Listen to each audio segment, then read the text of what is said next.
Hey, what's up guys, hope you're all doing well. So finally there's a good news for all the Galaxy S26 Ultra users.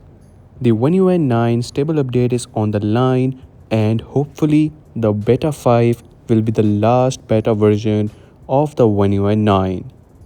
According to Turnwars on Twitter, the OneUi 9 stable build has been spotted for the Galaxy S26 series on the test server, making the OneUi 9 Beta 5 the last beta update for the Galaxy S26 series. That means in the next month we can get to see the OneUi 9 stable update on the Galaxy S26 users.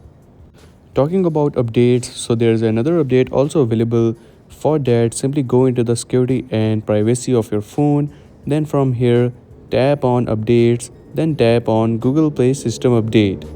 From here, you will get to see this new update available, or the update might be already downloaded.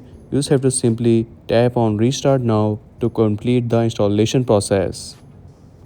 If you talk about the features coming up this time around with the OneUi 9 update, so there are no as such big changes available this time around with the new update. There are only minor changes available, for example a minor change in the control panel with the thickness of the volume and the brightness bar, and some feature changes in the now bar. You can easily say that the OneUi 9 will be the enhanced version of the OneUi 8.5 update, and there are no as such new changes coming up. But the good news is that the beta version is finally over and you can enjoy the stable update, as the beta version was only limited to some countries. So now the stable update will be available for all the regions. And that's a wrap for today's video. This was a quick video to inform you about this latest information about the OneUi 9 update. If you're new on this channel, so make sure to like and subscribe, as I will keep you updated with the new upcoming updates.